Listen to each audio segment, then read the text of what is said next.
ভালোবেসে পালিয়ে বিয়ে করার পর যদি মানুষটা আরেকজনকে বিয়ে করে নেয়, কেমন লাগবে আপনার? আজকের গল্পটাও ঠিক এরকম। আসসালামু আলাইকুম, কেমন আছেন সবাই? আশা করি সবাই ভালো আছেন। তো জীবন থেকে নেওয়া এপিসোডের আজকে দ্বিতীয় পর্ব।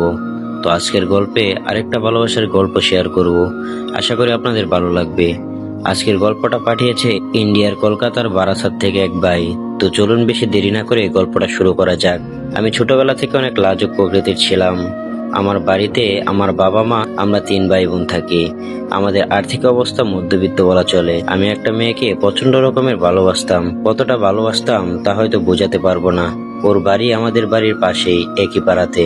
আমি ওকে খুব পছন্দ করতাম, কিন্তু বলতে সাহস পাইনি। 2020 সালের জানুয়ারি মাসের 10 তারিখ ওকে প্রপোজ করেছিলাম, কিন্তু সে আমাকে সরাসরি রিজেক্ট করে দেয়। কিন্তু তারপরেও আমি হাল ছাড়িনি। আমাকে রিজেক্ট করার কারণ হলো ওর বাড়ি থেকে আমাদের সম্পর্কটা মেনে নেবে না, কারণ দুজনের বাড়ি একই পাড়াতে। ওকে আমি বললাম, তুমি চিন্তা করো না, তুমি ভালোবেসে একবার আমার হাতটা ধরো, আমি সবকিছু মানিয়ে নেব। কিন্তু ওর একটাই কথা, ও রিলেশন করতে পারবে না। 2 মাস তার পেছনে ঘোরার পর মার্চ মাসের 10 তারিখে তাকে আবার প্রপোজ করি। এবার সে রাজি হয়ে যায়। এভাবে আমাদের সম্পর্কটা শুরু হয়। কিছুদিন যাওয়ার পর ওর পরিবার বিষয়টা জেনে যায়। তারপর তার বাইরে আসা বন্ধ করে দেয়, ওর ফোনটাও নিয়ে নেয়। আমি কোনোভাবেই যোগাযোগ করতে পারছিলাম না।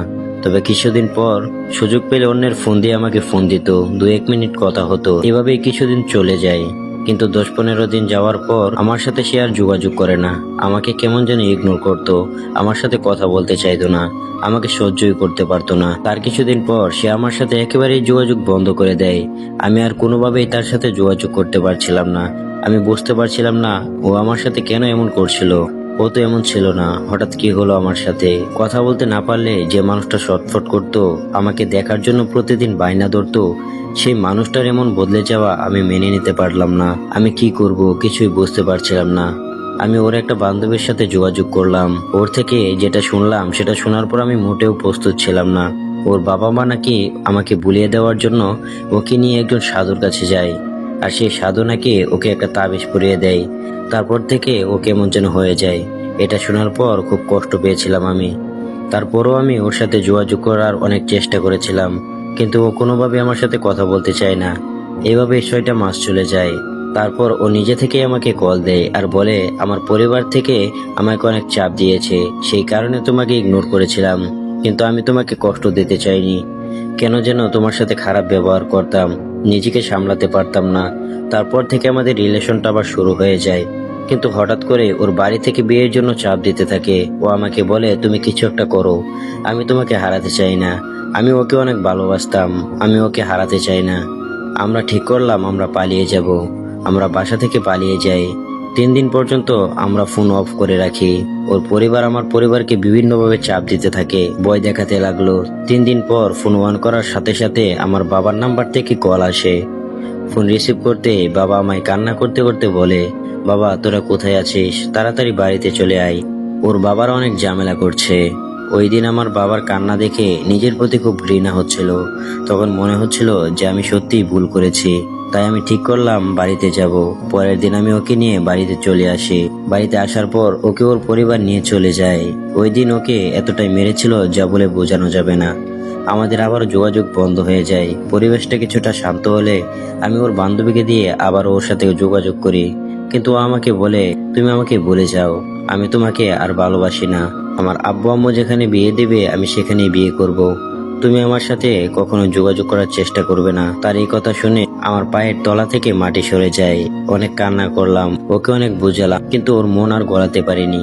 1 সপ্তাহ পর ওর আব্বু আম্মুর দেখা ছেলেটাকে বিয়ে করে শ্বশুর বাড়ি চলে যায়। এখন আর ওর সাথে কোনো যোগাযোগ নেই। কথা বলার তৃষ্ণার্ত হলেও তার সাথে কথা বলতে পারি না। মাঝে মাঝে খুব ইচ্ছে করে ওকে ভালোবাসি কথাটা বলতে, কিন্তু আমি জানি এটা আর কখনো সম্ভব না। জানি না ও কেমন আছে, হয়তো ভালোই আছে। আমি চাই সে সারা জীবন ভালোই থাকুক। আচ্ছা, ও কি পারতো না আমার হয়ে থাকতে? আমি কি পারতাম না ওকে সুখে রাখতে? হয়তো পারতাম, আবার হয়তো ও মনে করতো আমি পারতাম না। ওকে বলে থাকার অনেক চেষ্টা করেছি, কিন্তু পারছি না। আমি নেশায় আসক্ত, না পারছি তাকে বলে থাকতে, আর না পারছি নেশা ছাড়তে। সবশেষে একটা কথাই বলবো, জীবনে কাউকে কোনোদিন ভালোবাসবেন না, জীবন তো লাশ হয়ে যাবেন। এই ছিল আজকের গল্প। আশা করি গল্পটা আপনাদের ভালো লেগেছে।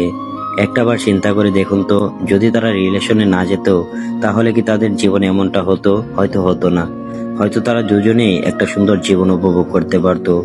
তাই আমি বলি, রিলেশনে যাওয়ার কোনো দরকার নেই। কাউকে ভালো লাগলে পরিবারকে জানিয়ে বিয়ে করে নিন, আর নয়তো পরিবারের পছন্দেই বিয়ে করুন, সুখে থাকবেন। ছোট্ট জীবনে এত কষ্ট পাওয়ার কোনো মানেই হয় না। তবে যাই হোক, গল্পটা ভালো লাগলে অবশ্যই কমেন্ট করে জানাবেন। আর নতুন নতুন গল্প পেতে অবশ্যই আমার ভয়েস অফ আবির ফেসবুক পেজটা ফলো করে দিবেন। আর গল্প পাঠাতে অবশ্যই ভয়েস অফ আবির ফেসবুক পেজে মেসেজ করবেন। দেখা হবে আবারও নতুন কোনো ভিডিওতে, নতুন কোনো গল্প নিয়ে। তো সবাই ভালো থাকবেন, সুস্থ থাকবেন। ধন্যবাদ সবাইকে।